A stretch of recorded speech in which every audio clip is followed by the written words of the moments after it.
Anak Kenzi. Tanya dong Bu Lawyer, seandainya vonis dijatuhkan, lalu Udah tadi itu. setujukah Anda jika hukum bisa dibeli?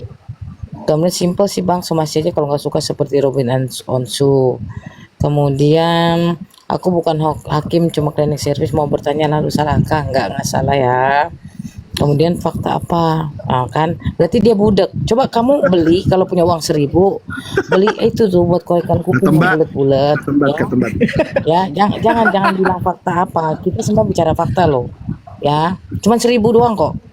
Cuman Ketembat. 1.000 aja. Jadi gini ya, Atau boleh ke Kenzi, rumahku bagi gratis. seorang lawyer, ya, bagi seorang lawyer tidak pandang kamu cleaning service, tukang beca, kemudian pengusaha, ya, atau apapun gitu. Kita nggak mandang uang, kita nggak mandang suku, nggak mandang agama, ya, warna kulit, rambut keriting, lurus nggak pandang. Yang penting apa? Yang penting kamu adalah rakyat Indonesia yang sedang terzolimi. Artinya dizolimi, kamu tiba-tiba ditangkap. Kemudian terlihat sekali adanya rekayasa yang menginginkan kamu ditangkap. Disitulah saya hadir, ya. Jadi nggak ada tuh jaminannya kamu punya duit lantas saya bela, nggak ada jaminan. Ya siapapun yang saya anggap itu terzolimi pasti saya bela gitu.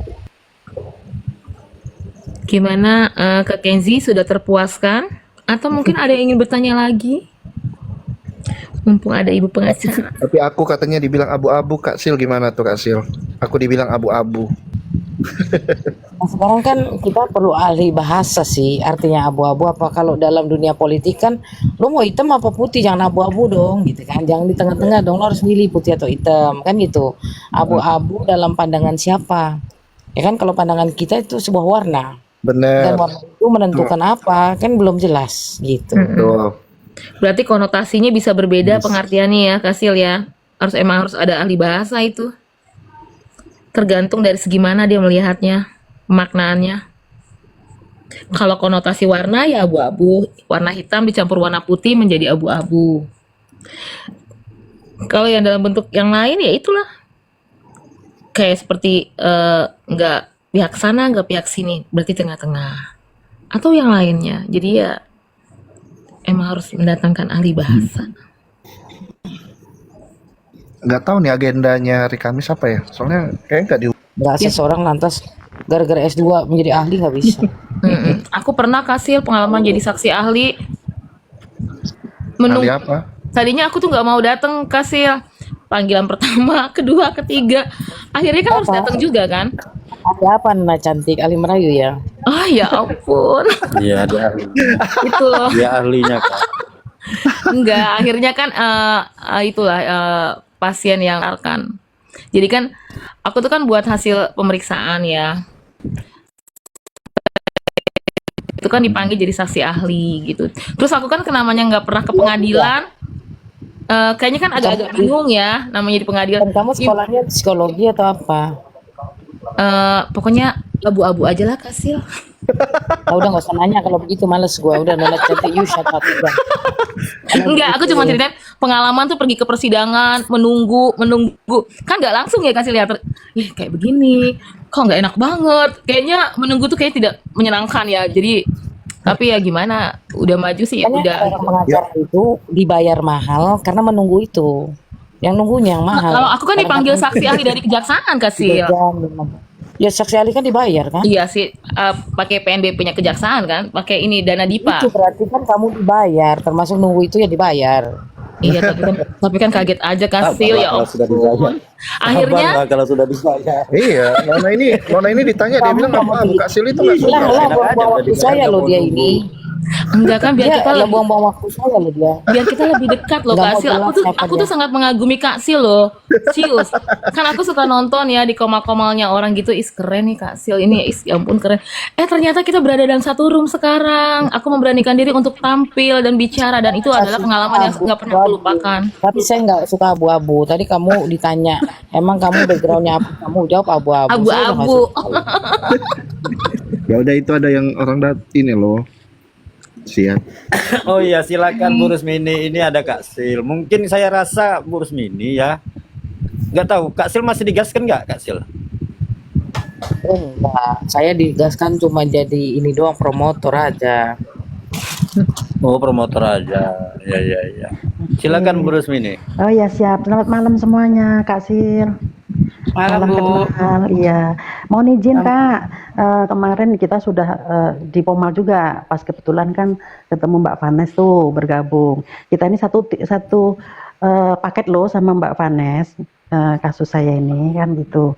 Jadi intinya kasus saya ini kan pakai McDonald Mbak, satu Ya? paket. Paket panas apa paket gimana? sih ya. Ya intinya punya saya ini sudah selesai lah endingnya ya. Jadi saya akan menuntut balik, akan memperadilankan seluruh anggota yang saya laporkan 24 orang penyidik ini dari pangkat Bribka sampai AKBP setingkat Kapolres. Nah, Bentar nanti Mbak. maksud saya, ya, maksud saya Halo, mohon izin. ke sana. Saya nggak tahu kasusnya Mbak apa. Oh, Tiba-tiba rapid. Emang Mbak udah ditersangkakan atau gimana? Enggak, jadi apa mau cerita dari awal Dari lagi awal, ya? Kak. Sepertinya Kak, sepertinya mending sudah dari cerita dicerita dari awal malam. Bu Rusmini. Oh gitu. Bu Rusmini mungkin cerita dari awal ya. Iya. Hasilnya mungkin nggak kurang paham ya. Ya takutnya Karena bosen ini nggak yang tahu. dengar-dengar di apa di Ya, grup nggak apa-apa. ini. Jelas aja Mbak, dengan singkat padat jelas Oh, saya sudah iya. paham. Oh, Nggak iya, usah oke. panjang-panjang sampai 3 jam jangan ya. Enggak, enggak. Karena Yang ada kita ngantuk lagi dongengin. iya, ya mohon izin. Jadi ini kasus saya ini ya hampir samalah kayak kasusnya Mbak Vanes ya. Ya saya ini di tahun Ibu 2013 polisi. ya. Ibu polisi. Iya, polisi Oke. kita orang dalam aja kita dikriminalisasi. Oke, Ini kan apa masalah peristiwanya apa yang terjadi? Saya Langsung aja. saya menangkap suami selingkuh. Suami saya juga polisi. Kemudian saya laporkan ke Propam waktu itu. Nah, kemudian si suami ini sakit hati nih ngancam saya waktu itu. Akan balas dendam kan gitu kan. Lu gua hancurin lo, karir lo, gue cerai kan begitu. Nah, kemudian saya ini ada permasalahan hutang piutang dengan pamannya waktu itu.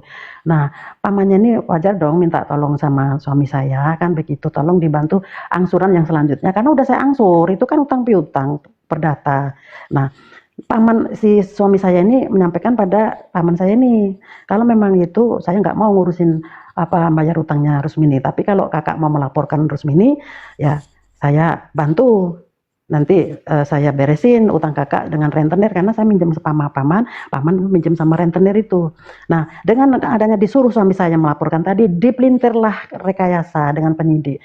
BAP saya ini kan utang piutang dipelintir menjadi penipuan. Akhirnya ya saya dikirimlah ke lapas nih. Kita ini polisi loh, di dalam aja kita dikriminalisasi nih urusan suami istri ini loh. Akhirnya masuklah saya 8 bulan di lapas itu. Di 17 Agustus 2014 saya mendapat remisi langsung bebas nih. Setelah bebas dinas aktif lagi selama 1 tahun 6 bulan tanpa cacat hukum. Ternyata si suami ini tidak puas kalau saya tidak dipecat waktu itu kan. Nah, kemudian saya banding. Pada saat banding di Petun, ini paman ini mengakui loh, saya bawa sebagai saksi. Karena kasihan dengan saya, akhirnya dia mengaku bahwa disuruh suami saya, dikasih uang 5 juta, kemudian buat surat pernyataan, dipaksa mengadu oleh suami saya, tidak merasa ditipu karena utang piutang udah diangsur. Di depan hakim ketua Setia Budi, tapi tetap saya dikalahkan. Nah, karena pada saat itu sekretaris sidang di dalam sekretaris itu pada sidang itu ada adik leting saya dari Polwan juga. Saya sampaikan loh kok saya dipecat. Kan saya sudah jelas-jelas saya sampaikan di situ paman juga udah mengakui bahwa disuruh suami saya dan disampaikan baik secara lisan maupun tertulis diketahui lurah. Apa jawabnya? Untung saya rekam semua. Ya bagaimana Mbak? Kami nggak bisa bantu karena atas perintah dari Polda Lampung, atas pesanan dan tekanan dari Polda Lampung, udah jelas kan begitu kan. Tapi tetap saya kejar terus ini. Akhirnya semua yang terlibat dalam kasus saya ini merekayasa ini membantu suami saya ini, ya saya laporkan termasuk Kapolresnya 24 orang penyidik.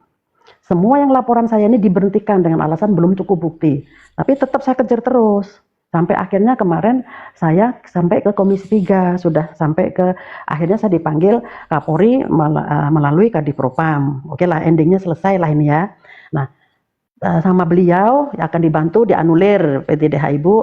Ya saya minta pensiun aja Pak, saya tidak mau aktif lagi kan tinggal 2 tahun lagi saya bilang. Nah, kemudian ada masalah korupsi di dalam ini penggelapan gaji saya ternyata. Pada saat saya di PTDH kan saya banding terus ini Kak sampai ke kasasi. Nah, ternyata saya selama ini tidak tahu kalau setahu saya kalau sudah di PTDH dipecat itu ya sudah berarti gaji selesai tidak menerima gaji. Ternyata tidak. Nah Ketahuannya pada saat saya mengambil asabri, saya ke KPPN. Nah, pada saat ke KPPN, ya untungnya saya rekam juga ini pernyataan dari pihak KPPN. Ibu belum bisa mengambil asabri karena ibu harus mengembalikan kelebihan gaji yang kami bayarkan ke ibu di 2023 Januari karena kami masih mengalirkan gaji ibu selama 8 tahun. Bu, saya kaget. Loh, saya tidak pernah nggak terima gaji. Ya karena ibu statusnya masih banding, Bu. Ibu masih menerima gaji dan tunjangan kecuali tunjangan jabatan. Dari situ Kak Sil, kami dapat bukti lagi. Dari situ kan, nah akhirnya saya laporkan lagi nih Bendahara Polres Lampung Selatan ini. Nah, pada saat gelar perkara, itu bukti rekaman dari pihak KPPN yang menyatakan bahwa masih mengalirkan gaji saya dan saya harus memulangkan gaji yang tidak saya terima, tidak dimunculkan dalam gelar perkara. Kemudian bukti screenshot daripada bendahara yang menyatakan bahwa tidak tahu kalau ada perubahan per dirjen yang mengatur gaji saya yang masih diberikan selama 8 tahun tidak dimunculkan. Nah, pada saat saya melapor itu selalu ditutup, dilapanamkan, masuk angin. Karena yang dipanggil bukan saya, mantan suami.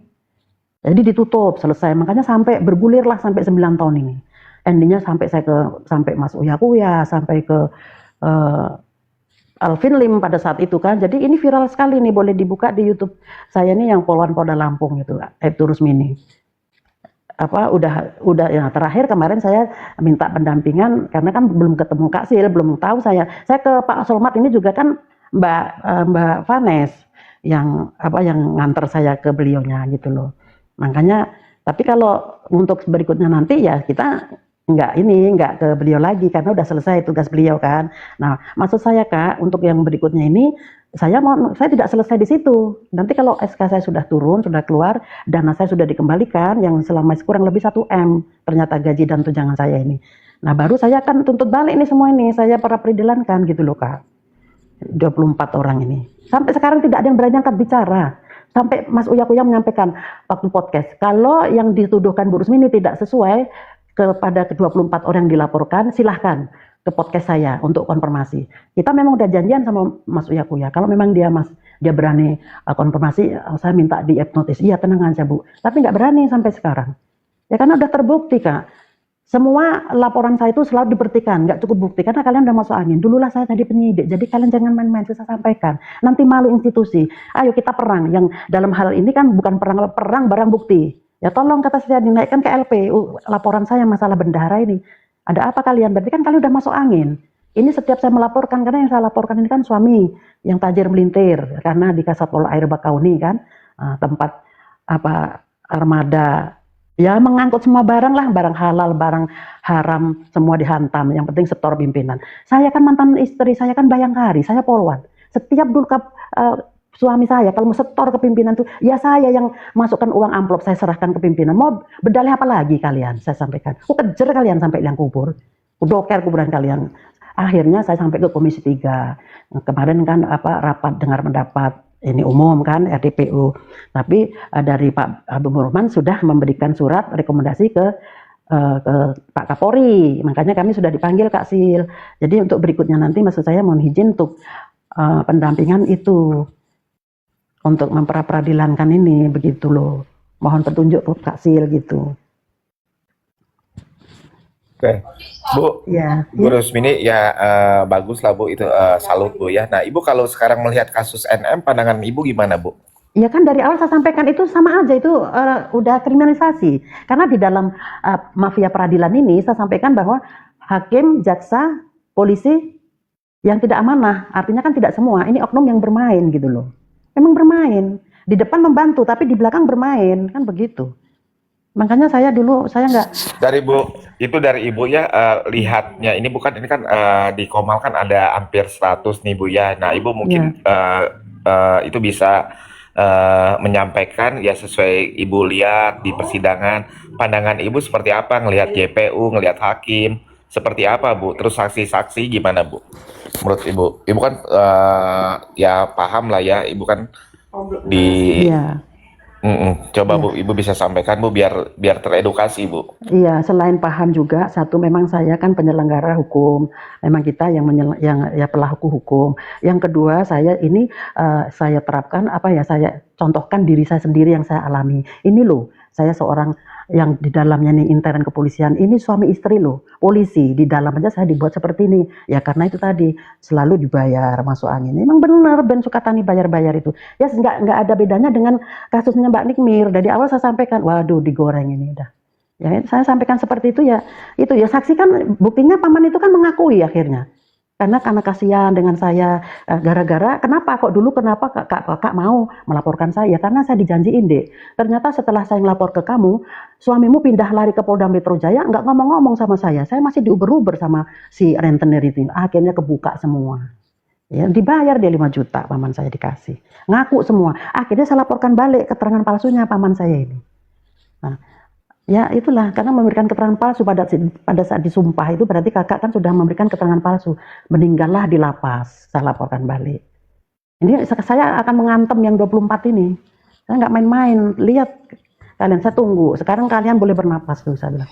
Saya sampaikan kemarin sama Pak Kadipropam, siap Pak mohon izin, karena saya ini kan perjuangan saya itu sampai 9 tahun, 9 tahun hampir 10 tahun loh, 9 tahun 6 bulan. Ternyata harus pakai jurus mabuk dulu ya Pak, baru saya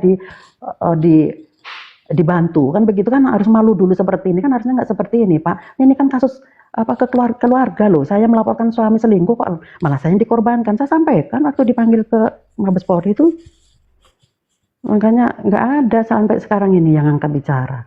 Saya tunggu bener. Ya sama aja, ini Mbak Nikmir ini mau saksi, iya, ya itu saya sampaikan dari awal, udah saya sampaikan, itu udah digoreng, gitu loh. Ya gimana Kak Sil? Yang Mbak NM ini kan sekarang kan itu pas masih proses persidangan ya. Nah, dari PH-nya Bang NM sebaiknya seperti apa Bu Rusmini? Kalau menurut Ibu? Kan belum ada putusan. Iya, itulah itu tergantung di PH-nya ya, itu kan Kak Sil lebih tahu lah. Harus PH-nya yang benar-benar berani, memang harus benar-benar gimana ya?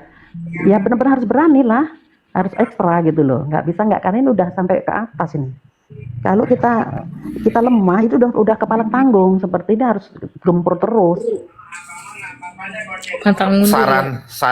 Saran Ibu Bu, kan artinya Ibu kan sudah dikriminalisasi nih, terus kelihatan seperti ini. Nah Ibu itu saran ke negara sebaiknya gimana nih Bu? JPU, hakim, kepolisian harus gimana nih Bu sekarang Bu? Ya seharusnya kalau memang seperti yang kemarin tuh, ini kan belum ada putusan. Ya seperti kemarin juga kan mau disuruh diperdengarkan, nggak diputar. Sama seperti punya kita yang ini aja dibuat seperti ini, ya memang harusnya itu ya ditangguhkan dulu, tidak ditahan, kan belum ada putusan, kan begitu, dilepaskan dulu, dikeluarkan harusnya. Oke. Selamat malam Bang Fly, silakan Bang Fly berpendapat Bang Fly.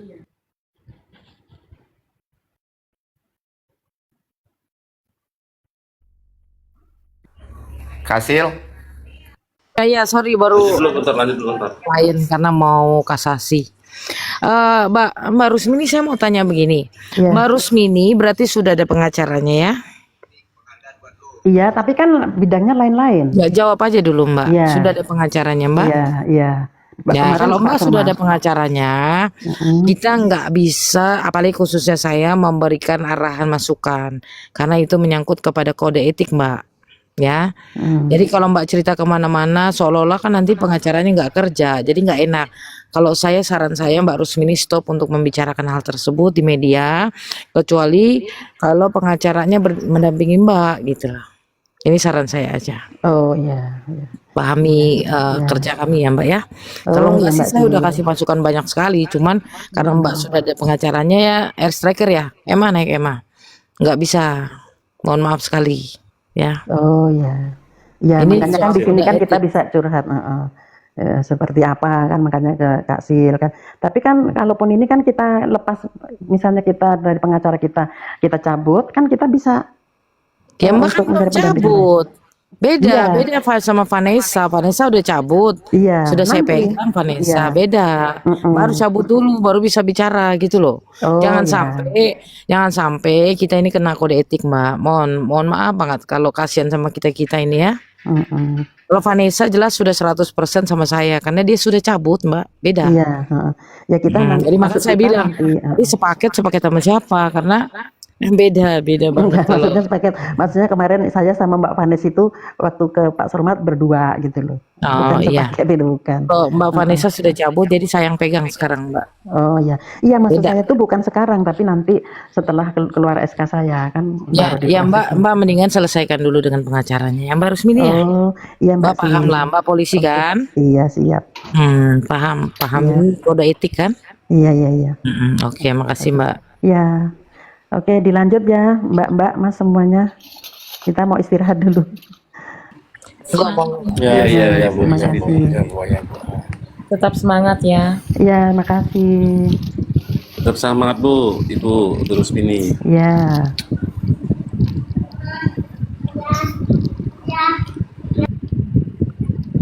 Silakan Kak Dona Cantik komen. Iya. Hah? Enggak, aku tuh berpikir wow, gitu loh.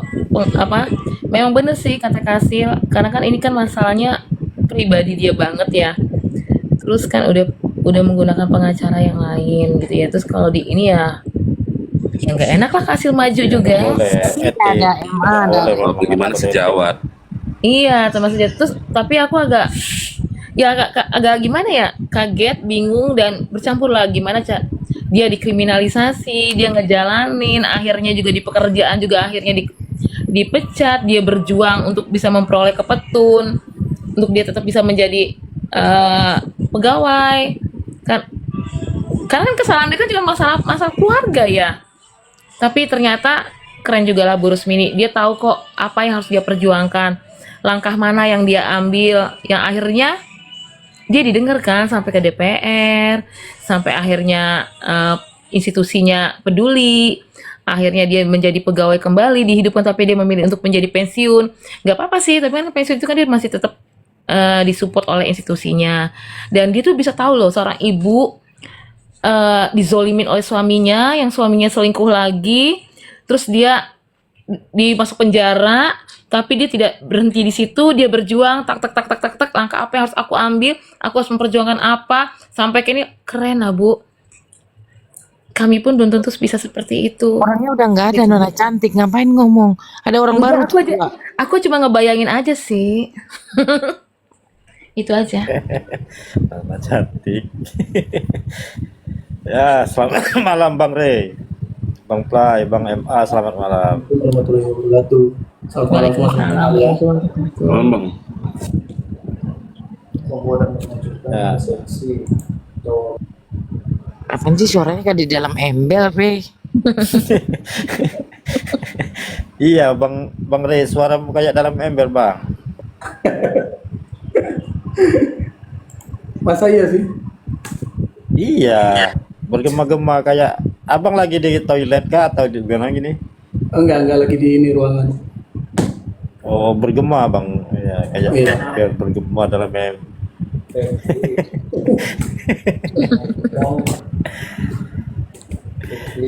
Ya silakan Bang Ri, mungkin ada sepatah dua kata yang mau disampaikan terkait Nikita Mirzani. Ini tema kita Nikita pahlawan ya, Iya. gitu. Apa yang terkait apa ya kemarin saya udah Jadi bagaimana Bang? terkait dengan pasal yang diajukan oleh JPW kemarin ada yang berubah ya. Bang Ri sendiri advokat ya? Iya betul. Oh iya, lanjutkan Bang. Terkait saya itu sorot kemarin yang ada ini ya komplain terkait pasal yang berubah ya dari 368 ke 369 ya. Terkait yang 368 ke 369 tuh saya baca memang agak berbeda ya bunyinya ya, tetapi masih dalam satu bab yang sama. Kenapa itu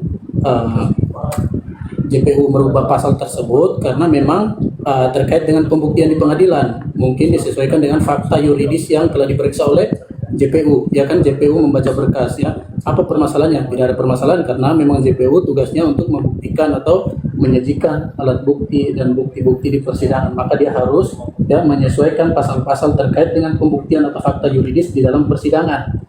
Begitu, karena juga ya JPU itu sebagai pemilik perkara atau dalam bahasa hukumnya itu disebut dengan dominus litis. Jadi sebenarnya tidak ada persoalan. Kemarin saya lihat ada beberapa teman-teman ya yang memang agak komplain terkait dengan pasal yang dirubah oleh JPU. Sebenarnya kalau belum pembacaan dakwaan itu masih sah-sah aja ya, belum dibacakan ya, itu masih sah-sah aja untuk dirubah pasal tersebut. Tetapi kalau sudah pembacaan dakwaan memang sebenarnya tidak bisa untuk dirubah ya, gitu. Kurang lebih saya seperti itu ya penyampaian terkait dengan perubahan pasal yang kemarin saya lihat ada beberapa teman-teman yang komplain di roomnya Bang Senses ini. Itu aja kurang lebih dari saya. Silakan. Nah, boleh saya sekalian bertanya Bang Senses, host? Ya silakan abangku, silakan Bang. Dah, Pak izin ya Pak ya, saya mau bertanya nih, apa sih Pak perbedaan, kan pasti ada perbedaannya toh, ya kan? Kenapa diganti? Karena kalau sama yang nggak diganti, artinya kan begitu Pak. Nah perbedaannya itu apa sih Pak, pasal 368 dengan pasal 369 gitu, dan termasuk unsur-unsurnya ya Pak? Karena kan otomatis terkait dengan pasal ini pasti ada unsurnya setiap pasal kan Pak. Nah perbedaannya apa sih sehingga jaksa mengganti pasal tersebut? Perbedaannya ya. Kalau terkait dengan perbedaannya mungkin pada 368 itu terkait dengan kekerasan atau ancaman kekerasan, tetapi di dalam pasal 369 itu ya kekerasan dengan ancaman kekerasan terkait dengan membuka rahasia ya, itu ada unsurnya membuka rahasia di situ. Makanya JPU pada mungkin membaca pada fakta yuridis, jadi dia melihat penyesuaian pasal tersebut, makanya dirubah menjadi atau direvisi pasalnya menjadi pasal 369 KUHP. Gitu Bang Emma. Bang mau nanya Bang. Aku kan ini orang awam ya. Kan itu katanya membuka rahasia ya.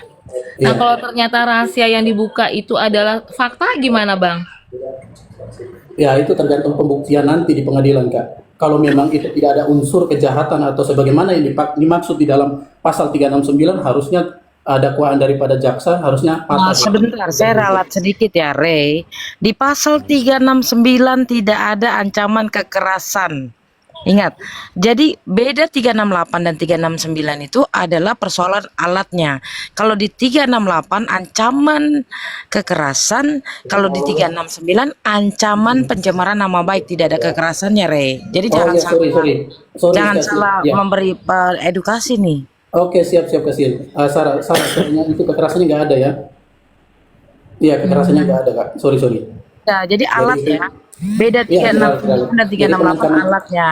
368 ancaman kekerasan, ya, 369 itu ya, ancaman pencemaran nama baik, betul. Membuka rahasia ya, betul. Oke. Alat ya. Nah itu kan ancaman pencemaran nama baik, ya kan? Ya. Nah permasalahannya kan yang diumumkan oleh NM itu kan yang dikatakan adalah suatu produknya dia kan? Iya. Ya kan, yang dia buka itu kan produknya kan? Betul. Nah, dan itu kan fakta, dan BPOM juga sudah merilis kan? Nah, itu gimana? Ya, mungkin yang disorot itu adalah ancaman pencemaran ya. Pencemaran tersebut terkait dengan nama baik atau membuka rahasia lainnya. Iya. Yang dibuka rahasianya itu kan produknya. Iya, itu nggak tahu. Kita nggak tahu karena itu menjadi unsur di dalam pasal 369 tersebut, Kak. Oh, berarti Gitu. nanti NM bisa berjuang untuk di situ ya. Karena kan yang dia ini kan bukannya rahasia ini ya, tapi kan adalah fakta yang untuk kepentingan masyarakat umumnya gitu loh. Betul, iya. Harusnya aku lihat juga nggak ada ancaman di situ kan, karena memang Berarti dia bisa jadi GC gitu ya, apa namanya? Justice? Gimana? Bisa apa? GC ya?